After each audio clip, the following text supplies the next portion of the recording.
Na geral, Yuriko Mursa.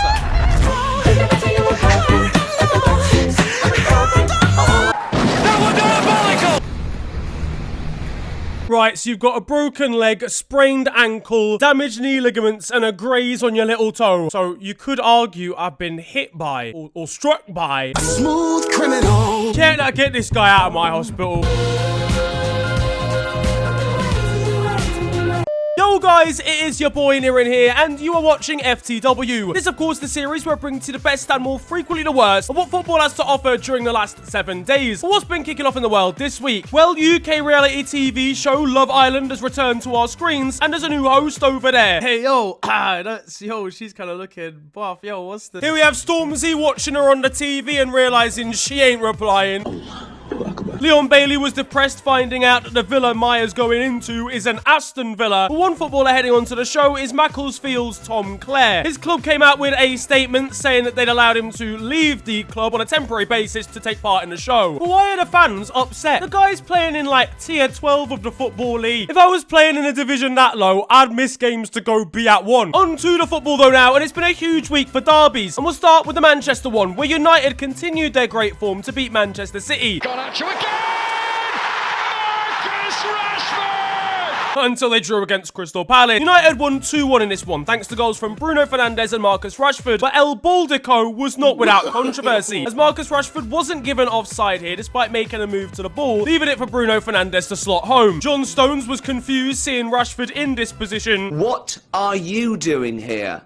And not in a racist way. Meanwhile, his disappearing act not to actually connect with the ball was very impressive. If we're being honest though, this is absolutely offside. He's blocked Akanji and made a clear move to the ball, but I'm sure the FA will release guidelines to protect referees. Here's Pep after being asked how many kilometres he was off. Marcus and Bruno had a great race trying to get on the end of this through ball. We're looking in the VAR room and the decision makes a little bit more sense. It's fair to say Manuel Akanji was not too pleased with the referee after this decision was given against him, but at the end of the day, it's a bit of a bottle job for Manchester City. Erling Haaland has not been looking the same, and that's not helped. This guy didn't even go to the World Cup, and he still hasn't come back from it. Norway didn't qualify, and if he keeps this up, he isn't qualifying for a work permit.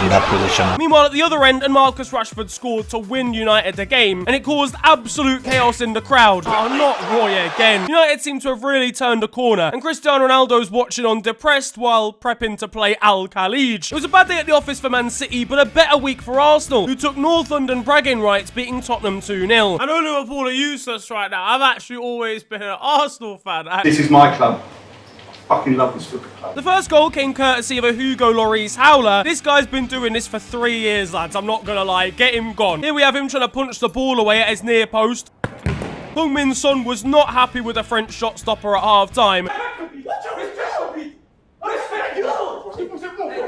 And Eric Dyer can be seen trying to get him thrown out of the Tottenham team dinner that evening. Honestly, he plays versus his kids in the garden. He concedes, but then pretends that he meant to. He almost conceded to a Thomas Partey screamer as well. If this goes in, it's a push-gas winner for next season too. But at the other end of the pitch, Aaron Ramsdale was man of the match. Soon after, and there was more controversy, as a Tottenham fan kicked him from the stands. He played so well that honestly, this Spurs supporter had no choice but to assault him. He showed more fight than any Tottenham player did during the match, to be fair, till he ran off scared. Are you not embarrassed? This is really embarrassing. Here we have that very same fan running onto the pitch at their next home game. He must be absolutely lethal at five-a-side. I'm sure his Shoreditch Power League coach has some serious words to say about him. When he's on song, he's a phenomenal puncher, and if he catches you, you're in trouble. When he's found and arrested, Tottenham stated that he's in for a lifetime ban. As a Tottenham fan, that's a good thing. We've got to stop rewarding hooligans. A scrap broke out and Granit Xhaka was on his way to increase his expected scraps before Mikel Arteta intervened. He knew he was on his way to the almightiest of red cards. By the way, Aaron Ramsdale still won and laughed in Richarlison's face at the end of the game. It's a shithousery award for the Gunners, man. It was sensational seeing Richarlison getting rinsed, to be fair. Takahiro Tomiyasu stopped him from blocking a throw-in down on the touchline. Then his Brazilian teammate Gabriel Martinelli tried to spud him. He got turned down. You don't have to be so salty, lad. Elsewhere, and Ben White was there to remind Tottenham fans of the score. Martinelli hung an Arsenal scarf on top of the Spurs cameras, and Gabriel's back control at the end of the game was just outrageous, with Romero next to him as well. You know, let's not take the piss here. But Arsenal did miss out on a signing signing this week, and that's because highly rated Ukrainian winger Mikhailo Mudryk had his move to the Gunners hijacked by Chelsea, who offered £100 million. £100 million for the child from the Incredibles. 25 million of the cash is being donated to war efforts in Ukraine. Meanwhile, Paul Mudryk's got a deal with hearing Chelsea fans chant about wanting Abramovich back. Though Mudryk did watch his new side Chelsea lose 2-1 to Fulham this week, keeping more pressure on boss Graham Potter. You could do your weekly shop in these bags. His interview after signing seems a little bit forced now. You don't seem that happy. More than you believe. More than you believe I'm happy. Here is the Ukrainian winger dancing outside Mikel Arteta's office trying to get the Arsenal manager to sign him again. And we've got live scenes of him in the away end at Arsenal's next game. Yes, bro! It was a disastrous debut for new loan signing João Felix as well, getting a straight red card after 55 minutes. He had an extremely promising start too, then flat pack Kenny Tete's knee. More like ciao Felix, am I right? Fulham waved their goodbyes to him as well. This man played with Mason Mount for 50 minutes and cut loose, bro. But the guys played under Diego Simeone, man. Violence is to be expected. Nuno Tavares was taking a piss after the red on Twitter, and the loan is now going to be costing Chelsea £666k per game. Here we have Todd Bowley after dropping £6.8 billion just to come 11th. Should we have spent so heavily in the past? Probably not, but we lived the dream. And Todd was collecting transfer targets from Twitter Spaces this week. Fuck Chelsea. Chelsea shit. Willian scored against his former side. He didn't celebrate, but not out of respect. He just purely doesn't care because Chelsea are that bad. Him versus Azpilicueta down the wing was an OAP fest. Meanwhile, Venetia scored in this one, ex of Tottenham, and he brought out his traditional celebration. Honestly, that Marine team they played in the FA Cup are better than Chelsea right now. Now, on to Liverpool. You see, you thought that I was going to pause, innit? For goodness sake, that's just 1 week of happiness. Well, how triflingly tedious. Liverpool lost in the league once again, this time with a heavy, shambolic defeat to informed Brighton. The score was 3-0 here thanks to a brace from Solly March and Danny Welbeck, in a result that now means we're closer to the drop than the title. We've been beaten by a month of the year, boys. At least we're consistent though, because we're shit in the other 11 of them. Actually, to say we were shit is an insult to the sewer system. I'll be honest, boys, I might have to start following the women's team alone. For no reason, obviously, because you get... If you like ladies football, clap your hands. At least, surely, categorically, they simply cannot let me down any more than the men's team can. Fucking hell, girls. Trent Alexander-Arnold's girl is not going to be impressed when she finds out he's been DMing Mrs. Lundgaard. And you're an adulterer when you had, excuse me, and you're an adulterer. Speaking of Trent, and he just stood there and watched for Danny Welbeck's goal. What is the point, mate? You might as well have a Sky subscription like the rest of us. Him versus Matoma for like 12 minutes and he's done already. We've got them in the FA Cup 4th round. Matoma will be back at uni, studying on how to get past him. Who am I kidding? There's not one dribbling lecture that needs to be attended to get past Trent. Jordan Henderson was distracted as the Seagulls put yet another past us.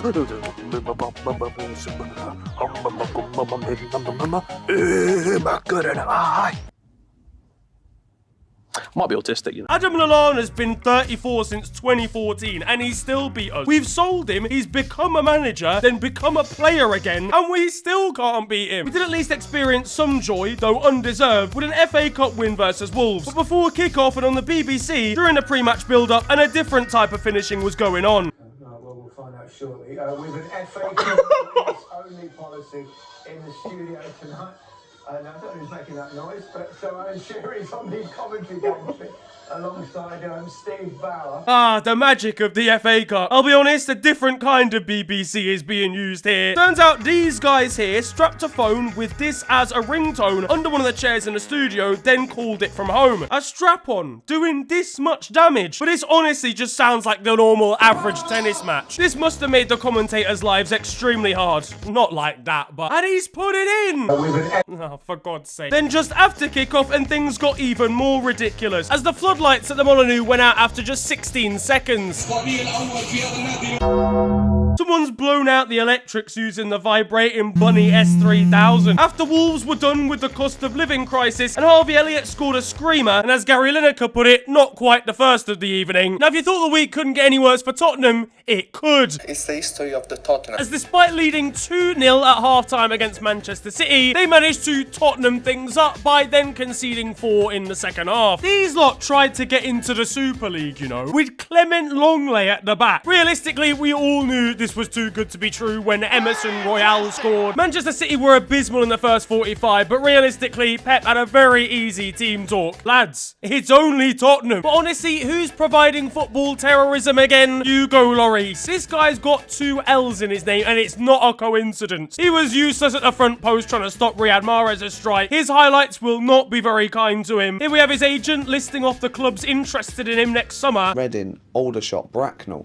You know, I've got a Didcot, Yateley, Winnersh. Meanwhile, if I'm Antonio Conte, I'm bringing this back. Honestly, it will be better. But to be fair, this is intelligence from Tottenham. They were conflicted going 4-2 down, but knowing they hadn't gifted the league to Arsenal. As I mentioned earlier, and Man U followed their win versus Man City with drop points versus Palace. And that was courtesy of a 90th minute rocket of a free kick from Michael Elise, even though he celebrated like he'd been told he has an STD. Apparently, he just doesn't celebrate a goal unless it's the winning one or his side are already ahead. Which is elite mentality, I've got to say. Right. That's his job. Meanwhile, one fan ran onto the pitch during this one at Selhurst Park for a picture with Casemiro. I'm shocked he didn't 2-foot him, to be honest with you, but he is still out of the Arsenal game. Arsenal fans are very happy about this development, and it turns out Patrick Vieira is still an Arsenal legend. Everton are a club in crisis. They're 19th in the Premier League, staring relegation in the face, and there's been a complete breakdown between the fans and the board of directors. Toffees fans planned a peaceful protest before their most recent game against Southampton, but Everton then put out a statement on Twitter saying the board were not at the game because of a genuine safety risk to them. Well, it turns out there was none of that. Reports that a fan had put one of the board of directors in a headlock were completely falsified, and they'd basically thrown the fans under the bus by trying to make them sound aggressive and put themselves in a better light. Well, fans have now completely had enough and confronted Jerry Mina after the most recent loss against Southampton. If we go to the championship, you leave, okay? You leave. Would you leave it? If we go down to the championship, will you stay? No, you won't will it. If we go down, if we go down, you're gonna stay. If we go to the championship, you're still gonna stay. I want to show Haaland. There's no way he, as a Colombian man, understands anything they're saying. They also let off fireworks outside their relegation rival's hotel, except it was the wrong hotel. Even their fans are off target, for God's sake. After the win, ensured by a James Ward-Prowse free kick, and Southampton left a review on their hotel's website saying they'd enjoyed a beautiful night's sleep, but it was made even better by a view of the Saints beating Everton this weekend. It's a shithousery award. Chelsea returned to winning ways with a 1-0 win over Palace earlier in the week. They needed to do some time wasting late on. Step forward Kepa Arrizabalaga. Alexander Mitrovic had the chance to give his side Fulham a win against his former employers Newcastle, but slipped whilst taking a crucial penalty, meaning he kicked the ball twice and it was disallowed. In reality, he was there celebrating when Isak got a last-minute winner. Joe Willock doesn't seem to understand how water bottles work. Meanwhile, after Marco Silva's complaints for Fulham, Jacob Murphy's face here is priceless. Alexis McAllister is back playing for Brighton in the Premier League, on his way to training, and he was kind enough to stop and chat to young Brighton fans, and not only give them a conversation, but show off his World Cup medal to them. An absolutely lovely gesture. What the fuck is that guy doing there again? There are apparently going to be trials for referees to be mic'd up whilst making VAR decisions so that they can announce what they're doing to the rest of the stadium, as fans are often not really kept in the loop with what's actually going on down on the pitch. The refs don't even know what they're doing half the time. This is going to end in disaster. I don't know, Jeff, has it? I must have missed that. Red card. Hey, yo, whoever that is kind of leng, you know. Gay. He looks like he's about to get arrested at an environmental protest. Now, over in Spain, and Barcelona beat Real Madrid in the Supercopa de España final 3-1. It's a trophy for the club without Lionel Messi for the first time in 23 years. One fan in the crowd was a little bit confused. And look, Gavi, listen, I'm sorry for doubting you, yeah? I was not familiar with your game. Poor 68-year-old Luka Modric was struggling to keep up with the pace of the game. Meanwhile, Pierre-Emerick Aubameyang's heading over there, ready to turn up an IG story his way to glory. Off the pitch, though, and there's drama for former Barca man Gerard Pique, as Shakira released a diss track on her former partner. Getting a diss track from Shakira is crazy. She compared his new partner to a Casio watch and herself to a Rolex, to which Gerard Pique rocked up to a press conference wearing a Casio, saying that it was good enough to last a lifetime. Then she called his new partner a Renault Twingo. Renault's CEO will not be pleased being brought into this. I'm like, what did he say fuck me for? Meanwhile, Gerard then turned up in one. Apparently, the way she found out he was cheating was through a jam jar that had been eaten in the fridge, and the fact that Gerard Pique has never eaten jam in his life and doesn't like it. Busted by jam, you know.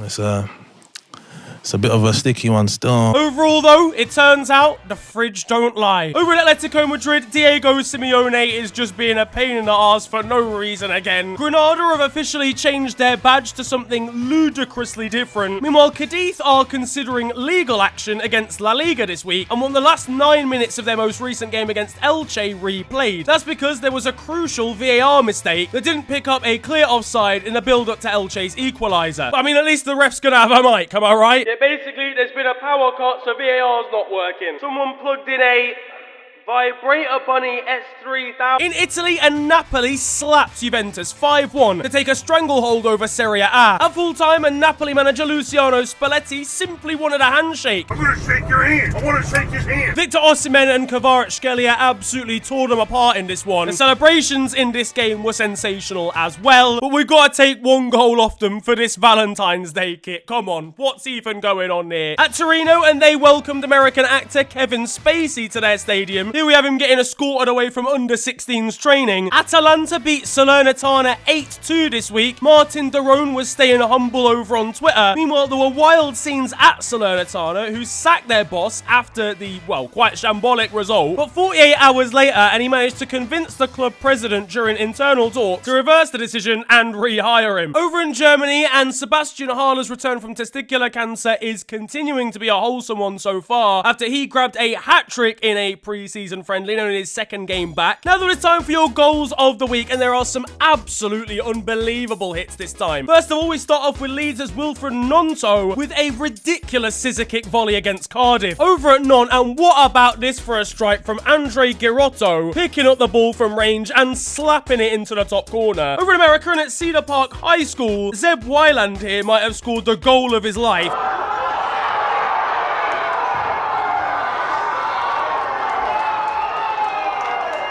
And finally, for an unbelievable solo goal this week, we head over to Victorien Adebayor from Niger, whose stunning strike involves a ridiculous finish but unbelievable skill to set it up. Here is Adebayor, not sit down into the box. He turns around a baby. Here is Adebayor!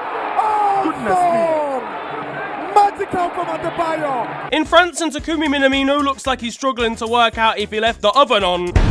Over at Strasbourg, and we've got one individual getting a little bit frustrated at a sending off here. Meanwhile, there were ridiculous scenes down in Ligue 2 at Nyon versus Saint-Etienne, where the game had to be paused and the stadium announcer had to come over the tannoy, asking someone whether they could remove their car that was blocking the parking exit to the stadium. In Argentina, and one fan of Lionel Messi has grown his corn crops extremely artistically. Over in Turkey, and Besiktas shotstopper Mert Günok is not going to want to look back at this mistake, letting the ball travel underneath his foot and in to give the opposition the lead. At Ajax, and just 30 seconds after coming off the bench, Neil Vierik here managed to get himself a straight red card. Het spel hervat en dat is een overtreding van Vierik. Die staat amper in het veld en die krijgt direct rood. On the theme of Dutch Reds, and Ronald Koeman Jr., a goalkeeper, somehow thought he was going to get away with this challenge on a striker bearing down on goal outside of the area.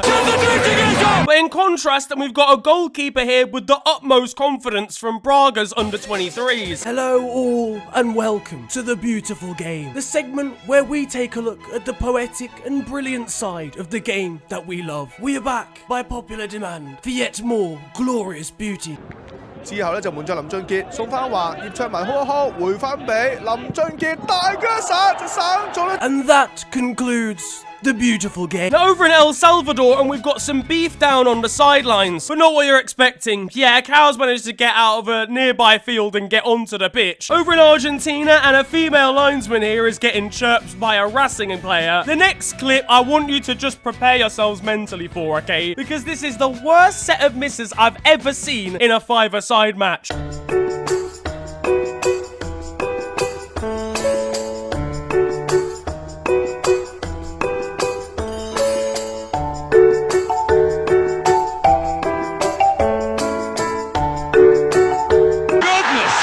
Darwin Núñez supporters do you want? At Besiktas again, and one player managed to find a knuckle duster on the pitch that had been thrown from the crowd. Who brings that to a game? Up in Scotland, after being spotted in an Aberdeen top, St Mirren's Charles Dunn stood in front of the rest of his teammates on trial so that his teammates could decide what his punishment would be for being unfaithful. The judge confirmed that buying McDonald's for the full staff is his punishment for the crime.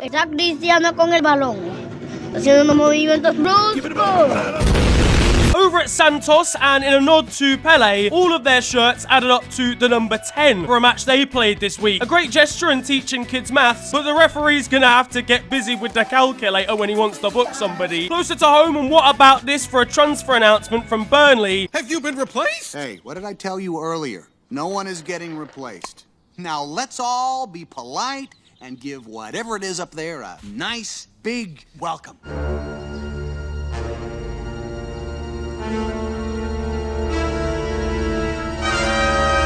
Meanwhile, down at Welling, and after a goal was disallowed for Dulwich Hamlet, 2 forwards for Welling are bearing down on goal. All you've got to do is play the ball into the back of the net whilst the opponents aren't looking.